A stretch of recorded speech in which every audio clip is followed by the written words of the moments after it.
प्यारे बच्चों, एक बार फिर से स्वागत है आपके अपने YouTube channel study and all में। मैं आर के सर आप लोगों का स्वागत करता हूं। प्यारे बच्चों, अभी हम लोग देख रहे हैं क्लास 11 के रसायन विज्ञान की मूलभूत अवधारणाएं। ये इस चैप्टर के ऑब्जेक्टिव, महत्वपूर्ण वीवीआई ऑब्जेक्टिव या वस्तुनिष्ठ प्रश्न कह लीजिए। इस सीरीज में हमने देखा भाग 1 में कुल 13 क्वेश्चन और उसके डिटेल एक्सप्लेनेशन। तो प्यारे बच्चों, उसी को आगे बढ़ाते हुए अभी हम देखेंगे क्वेश्चन नंबर 14 से। तो आ जाइए हम लोग देखते हैं क्वेश्चन नंबर 14 से क्वेश्चंस और उसके डिटेल एक्सप्लेनेशन। तो सबसे पहले अगर हम बात करें क्वेश्चन नंबर 14, तो देखिए 14 में क्या कह रहा है, मात्रकों की अंतर्राष्ट्रीय पद्धति में मूल मात्रक की संख्या कितनी होती है। तो प्यारे बच्चों, अंतर्राष्ट्रीय पद्धति बोले तो एसआई सिस्टम, ठीक है, सिस्टम इंटरनेशनल को कहा जाता है अंतर्राष्ट्रीय पद्धति। तो एसआई पद्धति में कुल 7 मात्रक होते हैं, कुल 7 मात्रक होते हैं। और वो कौन कौन से होते हैं और उसका एसआई मात्रक क्या है। देखिए सबसे पहले तो लंबाई के लिए होता है प्यारे बच्चों मीटर। फिर दूसरा नंबर द्रव्यमान, जिसको हम लोग किलोग्राम में मेजर करते हैं। तीसरा होता है समय, टाइम, जिसको सेकेंड में मेजर करते हैं, इसका एसआई मात्रक। फिर आ जाइए 4, तापमान टेम्परेचर, केल्विन। नंबर 5 ज्योति तीव्रता, ल्यूमिनस इंटेंसिटी, ये बताता है कि चमक कितनी है, ज्योति अर्थात लाइट में चमक कितनी है, इंटेंसिटी बताता है। इसको मापते हैं कैंडेला सीडी में इसको।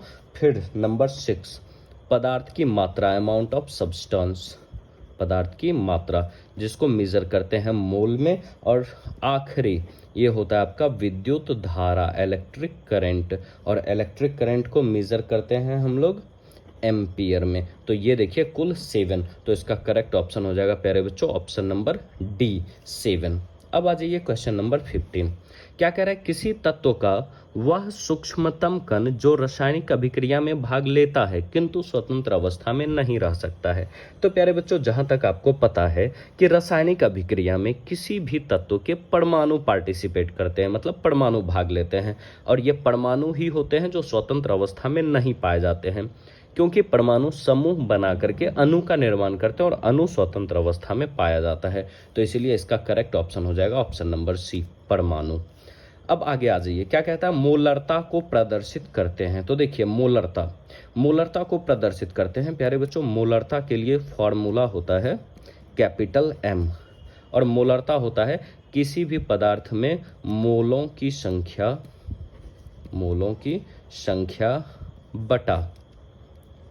बटा विलायक का भार, किसमें, किलोग्राम में, या इसको आप 1000 ग्राम भी लिख सकते हैं। तो मोलों की संख्या तो क्या हो जाएगा, मोल प्रति किलोग्राम या मोल प्रति 1000 ग्राम, 1000 ग्राम। तो देखिए इसका करेक्ट ऑप्शन हो जाएगा ऑप्शन नंबर सी, मोल प्रति 1000 ग्राम। अब आ जाइए क्वेश्चन नंबर 16 हो गया, 16। अब आ जाइए क्वेश्चन नंबर 17 कह रहा है, निम्न में से कौन सी मात्रक पद्धति केवल द्रव्यमान, लंबाई और समय के मात्रकों पर आधारित नहीं है। तो देखिए इसमें ये एसआई है, क्योंकि अभी आपने देखा कि एसआई मात्रक में कुल 7 होते हैं, इसके मूल मात्रक कुल 7 होते हैं। जबकि एमकेएस मीटर, किलोग्राम, सेकंड सिर्फ 3 के लिए, फुट, पाउंड, सेकंड सिर्फ लंबाई, द्रव्यमान और समय के लिए, सीजीएस सेंटीमीटर, ग्राम, सेकंड, ये सिर्फ तीनों के लिए आता है। तो करेक्ट ऑप्शन हो जाएगा ऑप्शन नंबर ए, 17 का हो जाएगा ए। अब आ जाइए क्वेश्चन नंबर 18। देखिए क्वेश्चन नंबर 18 क्या कह रहा है, एक माइक्रोमीटर तथा नैनोमीटर का अनुपात कितना होता है। तो प्यारे बच्चों समझिए 18 नंबर, माइक्रोमीटर। तो देखिए माइक्रो को म्यू से रिप्रेजेंट करते हैं और मीटर को एम से। माइक्रोमीटर ये होता है 10⁻⁻⁶ मीटर। और नैनोमीटर, देखिए नैनो का मतलब होता है स्मॉल एन, मीटर एम, ये वैल्यू होता है 10⁻⁹ मीटर। अब इस दोनों का अनुपात निकाल लीजिए। 10⁻⁻6 अपॉन 10⁻⁻9। देखिए ये कटेगा तो यहाँ पे बचेगा कितना, -3, और कर लीजिए 1 अपॉन 10⁻⁻3 ऊपर जाएगा, हो जाएगा 10⁻+3, अर्थात कितना 1000। तो देखिए 10⁻+3 है, करेक्ट ऑप्शन हो जाएगा 18 का ऑप्शन नंबर ए। अब आ जाइए क्वेश्चन नंबर 19। देखिए 19 क्या कह रहा है, मात्रकों की सीजीएस पद्धति में लकड़ी का घनत्व 0.5 ग्राम प्रति सेंटीमीटर क्यूब है। सीजीएस पद्धति 18। सीजीएस, सीजीएस होता है सेंटीमीटर, जी से होता है ग्राम, एस से होता है सेकेंड। ठीक है, इसको बदलने बोल रहा है एमकेएस पद्धति में। तो समझिएगा एमकेएस पद्धति में क्या हो जाएगा, मीटर, किलोग्राम और सेकेंड।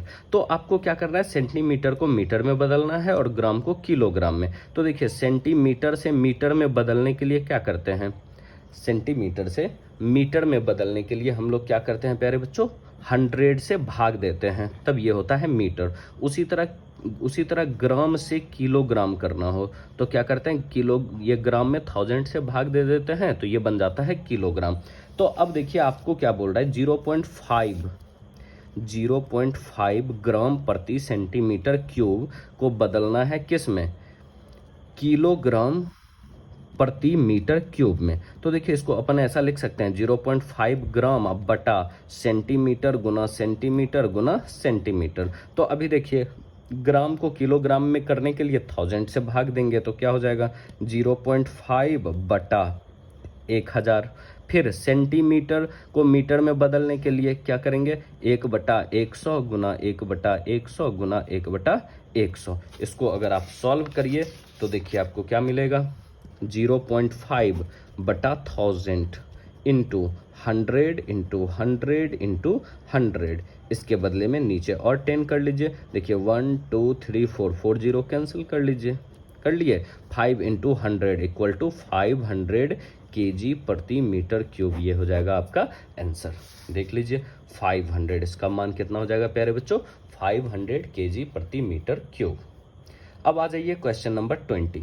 कह रहा है कि लंबाई की सबसे छोटी इकाई होती है। देखिए प्यारे बच्चों, एक है मिलीमीटर। मिलीमीटर कितना होता है, ये मिलीमीटर होता है 10⁻³ मीटर। एंगस्ट्रम होता है आपका 10⁻⁻10 मीटर बी। फर्मी होता है, फर्मी या फेम्टो 10⁻⁻15 मीटर, और डी ये तो मीटर है ही। तो देखिए लंबाई की सबसे छोटी इकाई कितना हो जाएगा, 10⁻⁻15 अर्थात फर्मी। करेक्ट ऑप्शन हो जाएगा ऑप्शन नंबर सी। अब आ जाइए क्वेश्चन नंबर 21। क्या कह रहा है, पारसेक किसकी इकाई है। तो प्यारे बच्चों पारसेक जो होता है ना, ये दूरी मापने की इकाई होती है। क्वेश्चन नंबर 21, पारसेक, पारसेक दूरी मापने की होती है। दूरी कह लीजिए अथवा लंबाई कह लीजिए, लंबाई मापने का होता है। और ये काफ़ी अधिक दूरी मापने के लिए, मापने हेतु यूज होता है, क्योंकि इसका जो वैल्यू होता है ना प्यारे बच्चों, ये होता है आपका 3.26 प्रकाश वर्ष। प्रकाश वर्ष, और प्रकाश वर्ष आपको पता है कि कोई प्रकाश किरण जिसका स्पीड होता है 3 लाख 3 × 10⁸ मीटर प्रति सेकेंड। ठीक है, 3 लाख किलोमीटर प्रति सेकेंड या 3 × 10⁸ मीटर सेकेंड। एक सेकेंड में ये 3 लाख किलोमीटर चलता है। तो सोचिए एक वर्ष में जितना चलेगा वो प्रकाश वर्ष, और 3.26 वर्ष में जो चलेगा वो दूरी कहलाता है आपका पारसेक। तो 21 का हो जाएगा करेक्ट ऑप्शन दूरी, ऑप्शन नंबर बी। अब आ जाइए क्वेश्चन नंबर 22। क्या कह रहा है, यदि एक तत्व के एक परमाणु के नाभिक में 11 प्रोटॉन और 12 न्यूट्रॉन है तो तत्व की द्रव्यमान संख्या क्या होगी। तो प्यारे बच्चों आपको पता है तत्व की द्रव्यमान संख्या, द्रव्यमान संख्या होती है किसी भी परमाणु में या परमाणु के नाभिक में मौजूद प्रोटॉन प्लस न्यूट्रॉन की कुल संख्या, प्रोटॉन प्लस न्यूट्रॉन की कुल संख्या। तो देखिए प्रोटॉन अपना दिया हुआ है कितना, 11 प्रोटॉन हो और 12 न्यूट्रॉन हो, तो 11 प्लस 12 कर लीजिए, जोड़ लीजिए 23। 23 परमाणु द्रव्यमान होता है सोडियम का। तो प्यारे बच्चों इसका कितना हो जाएगा, करेक्ट ऑप्शन हो जाएगा ऑप्शन नंबर सी। तो ये था क्वेश्चन नंबर 22। अब आ जाइए इसके आगे।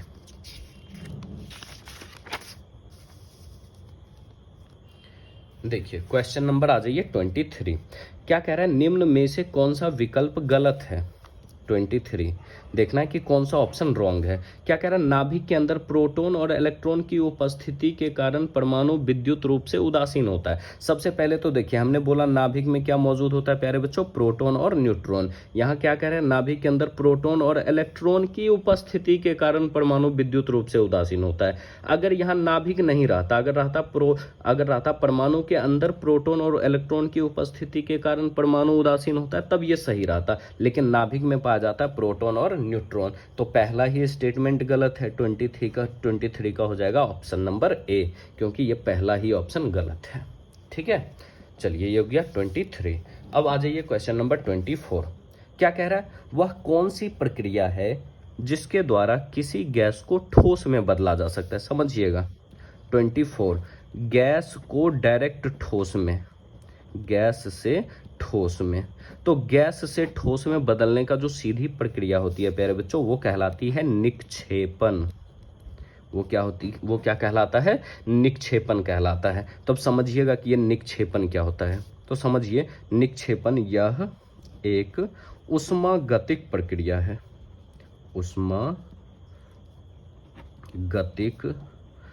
प्रक्रिया कह लीजिए, प्रक्रिया है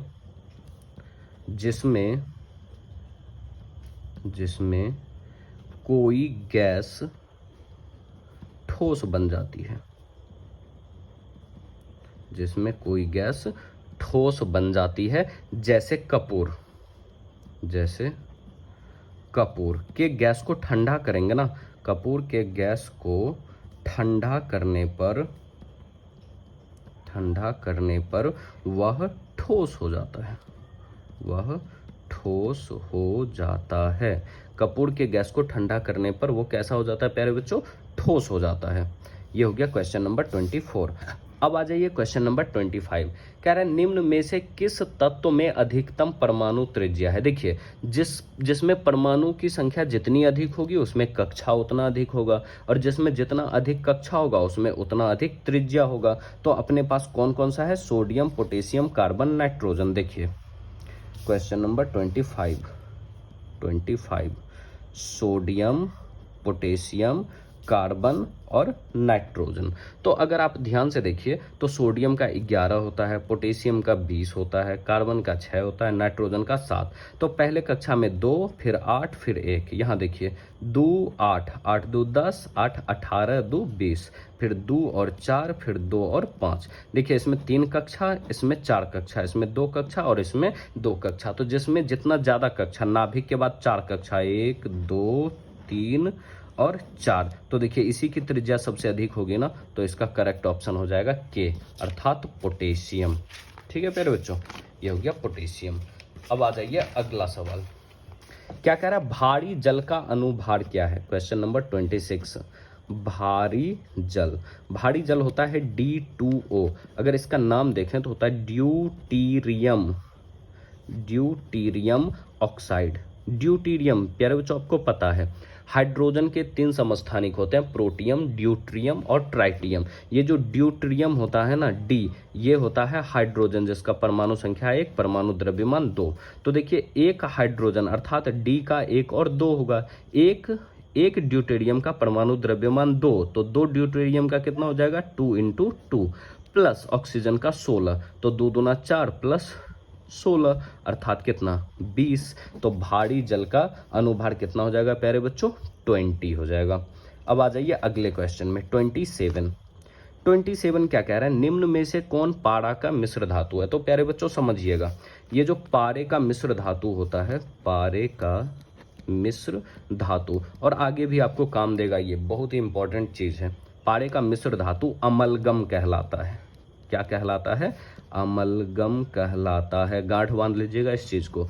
कि पारे का मिश्र धातु क्या कहलाता है प्यारे बच्चों? अमलगम। तो करेक्ट ऑप्शन हो जाएगा ऑप्शन नंबर डी। अब आ जाइए आप क्वेश्चन नंबर 28। क्या कह रहा है? गुणित अनुपात का नियम किसने दिया था? तो प्यारे बच्चों आपको पता है गुणित अनुपात का नियम जॉन डाल्टन ने दिया था। करेक्ट ऑप्शन हो जाएगा सी। अगला देखिए, सभी तत्वों के सापेक्ष परमाणु द्रव्यमान किस परमाणु से लिया गया है? तो आपको पता है परमाणु द्रव्यमान कार्बन 12 के एक परमाणु के परमाणु भार के 1/12वें भाग के बराबर होता है। तो अर्थात कार्बन 12 हो जाएगा, जिसको AMU के नाम से भी जानते हैं। क्या होता है? कार्बन 12 के एक परमाणु के 12वें भाग के बराबर होता है, जिसको AMU कहा जाता है। ठीक है, इसका वैल्यू होता है 1.55065 इंटू 10⁻⁻24 AMU। तो क्या हो जाएगा 27 का, सॉरी परमाणु द्रव्यमान 29 का C12। अगला कह रहा है LPG किसका मिश्रण है? तो प्यारे बच्चों LPG जो होता है वो हमारा ब्यूटेन और प्रोपेन का मिश्रण होता है। तो करेक्ट ऑप्शन हो जाएगा ऑप्शन नंबर सी। तो इस तरह से आपने देखा कुल 30 क्वेश्चंस किस चैप्टर में से? 11 का पहला रसायन विज्ञान की मूलभूत अवधारणाओं से। तो प्यारे बच्चों आप लोगों से एक दरख्वास्त है, अगर आपको वीडियोज अच्छा लगता है तो प्लीज़ वीडियोज को लाइक करिए और अपने दोस्तों के साथ ज़्यादा से ज़्यादा शेयर करिए। और आप चैनल को सब्सक्राइब अगर करते हैं तो फिर जैसा आपका रिस्पॉन्स मिलता है उसी तरह से आगे आपको और भी सब्जेक्ट, खास करके फिजिक्स का आपको ऑब्जेक्टिव और साथ ही साथ उसके कुछ महत्वपूर्ण टॉपिक का डिटेल एक्सप्लेनेशन भी मिलेगा। चलिए आज का क्लास यहीं ख़त्म करते हैं। थैंक यू, जय हिंद।